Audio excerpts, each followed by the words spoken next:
வணக்கம் மக்களே, நான் உங்கள் ஸ்ரீதர். நீங்க பார்த்துட்டு இருக்கிறது சில்லி ஃபீஸ்ட். இன்னைக்கு நம்ம சேனல்ல என்ன பார்க்க போறோம்னா ஒரு பர்மீஸ் ஃபுட்டு தான் பார்க்க போறோம். நம்ம ஏற்கனவே இதுக்கு முன்னாடி ஒரு அத்தோ பர்மீஸ் ஃபுட்டு போட்டிருப்போம்.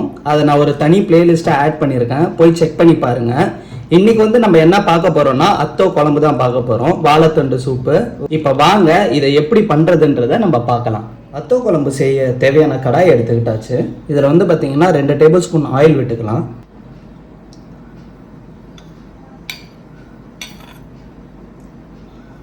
எண்ணெய் சூடான பிறகு நான் வந்து பார்த்தீங்கன்னா ஒரு பெரிய வெங்காயத்தில் பாதி ஸ்லைஸ் பண்ணி வச்சுருக்கேன், அதை இதில் ஆட் பண்ணிடுறேன். வெங்காயத்தை ரொம்ப வதக்கணும்னு தேவையில்லை, ஜஸ்ட் ஒரு 10-15 செகண்ட் வதக்கினா போதும்.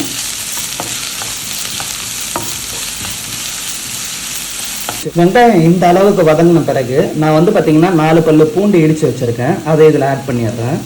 அடுத்து ஒரு சின்ன சைஸ் இஞ்சி, அதையும் இடித்து வச்சுருக்கேன், அதையும் இதில் ஆட் பண்ணிடுறேன். இது ரெண்டுத்தையும் சேர்த்து நல்லா எண்ணெயில் ஃப்ரை பண்ணிக்கலாம்.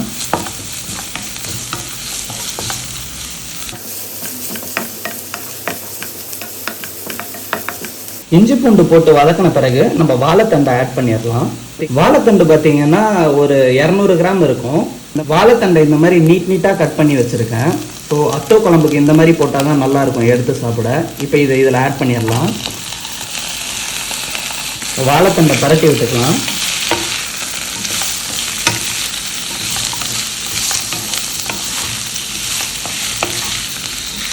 வாழைத்தண்டை பார்த்தீங்கன்னா நல்லா எண்ணெயில் கலரி வச்சுட்டோம்.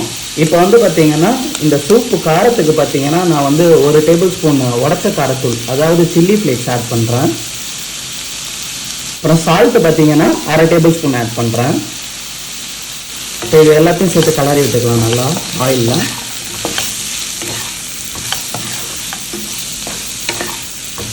நம்ம போட்ட காரத்தூளை நல்லா பரட்டி விட்டுட்டோம். இப்போ சூப்புக்கு தேவையான தண்ணியை ஆட் பண்ணிக்கலாம்.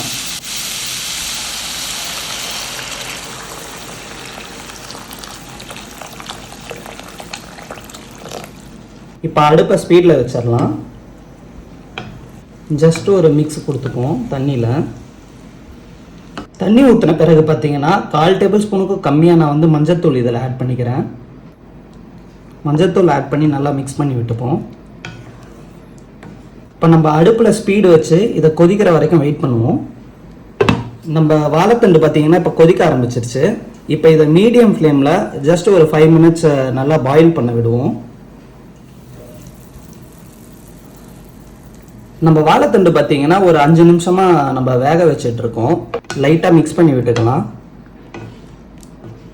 இப்போ இந்த டைமில் பார்த்தீங்கன்னா நான் ஒரு 3 டேபிள் ஸ்பூன் கடலை மாவு பார்த்தீங்கன்னா தண்ணியில் போட்டு கரைச்சி வச்சுருக்கேன், நம்ம குழம்புக்கு திக்னஸ் கொடுக்கறதுக்கு. இப்போ அதை இதில் ஆட் பண்ணிடலாம்.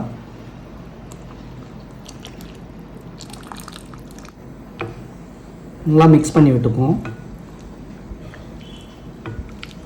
அடுப்பு பார்த்தீங்கன்னா நான் மீடியம் ஃப்ளேமில் வைக்கிறேன். கடலை மாவு போட்ட பிறகு பார்த்தீங்கன்னா நம்ம வந்து ஃப்ரைட் ஆனியன்ஸ் இதில் ஆட் பண்ணிடலாம். நான் வந்து ஒரு 4 விரலில் அடங்குற மாதிரி ஆட் பண்ணிக்கிறேன். அடுத்து ஃப்ரைடு கார்லிக் பார்த்தீங்கன்னா 1 டேபிள் ஸ்பூன் ஆட் பண்ணிக்கிறேன். அஜினோமோட்டோ பார்த்தீங்கன்னா 1/4 டேபிள் ஸ்பூன் ஆட் பண்ணிக்கிறேன். எல்லா பர்மீஸ் ஃபுட்டுக்கும் பார்த்தீங்கன்னா அஜினோமோட்டோ மஸ்ட்டு, ஸோ மறக்காமல் அதை ஆட் பண்ணுங்கள். இப்போ இது எல்லாத்தையும் சேர்த்து நல்லா கலந்து விட்டுப்போம். இந்த டைமில் பார்த்தீங்கன்னா நீங்கள் குழம்போட கன்சிஸ்டன்சி செக் பண்ணிக்கலாம். இப்போ வந்து ரொம்ப கட்டியாக இருக்க மாதிரி இருந்தால் நீங்கள் கொஞ்சம் தண்ணி ஆட் பண்ணிக்கலாம். இல்லை ரொம்ப தண்ணியாக இருக்குன்னு பார்த்தீங்கன்னா நீங்கள் இன்னும் கொஞ்சோண்டு கடலை மாவு கரைச்சி ஆட் பண்ணிக்கலாம். இப்போ எந்தில் பார்த்தீங்கன்னா இது கொஞ்சம் கட்டியாக இருக்க மாதிரி இருக்குது, நான் கொஞ்சோண்டு தண்ணி ஆட் பண்ணிக்கிறேன்.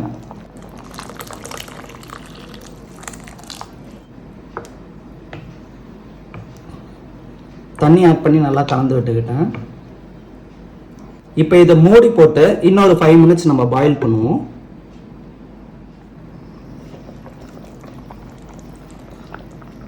நம்ம குழம்பு பார்த்தீங்கன்னா ஒரு 5 மினிட்ஸாக கொதிக்குது. நல்லா அந்த அத்தோ குழம்போட ஸ்மெல்லு வருது. லைட்டாக மிக்ஸ் பண்ணி விட்டுப்போம். இந்த டைமில் பார்த்தீங்கன்னா நம்ம உப்பு காரம் செக் பண்ணிக்கலாம். எனக்கு வந்து பார்த்தீங்கன்னா உப்பு காரம் ரெண்டுமே கம்மியாக இருக்க மாதிரி இருக்குது, அதனால உப்பு வந்து பார்த்தீங்கன்னா ஒரு 1/4 டேபிள் ஸ்பூன் ஆட் பண்ணிக்கிறேன். அதே மாதிரி காரத்தூளும் பார்த்தீங்கன்னா ஒரு 1/4 டேபிள் ஸ்பூனுக்கு கூட ஆட் பண்ணிக்கிறேன். அதுக்கப்புறம் இது மேலே மல்லி இலையும் ஆட் பண்ணிக்கிறேன். ஆட் பண்ணி கலந்து விட்டுப்போம். அவ்வளவுதான் மக்களே, நம்ம அத்தோ குழம்பு ரெடி. நீங்களும் இந்த அத்தோ குழம்ப நான் சொன்ன மாதிரியே நான் சொன்ன அளவுகளோட உங்க வீட்டில் செஞ்சு பாருங்க, நல்லா வரும். இந்த வீடியோ பிடிச்சிருந்தா மறக்காம லைக் பண்ணுங்க, உங்க ஃப்ரெண்ட்ஸ் அண்ட் ஃபேமிலிக்கு ஷேர் பண்ணுங்க, நம்ம சேனலுக்கு சப்ஸ்கிரைப் பண்ணுங்க. இது நம்ம சேனலுக்கு ரொம்ப ஹெல்ப்ஃபுல்லா இருக்கும். உங்களை இதே மாதிரி இன்னொரு வீடியோவில் சந்திக்கும் வரை உங்களிடமிருந்து விடைபெறுவது நான் உங்கள் ஸ்ரீதர். பை.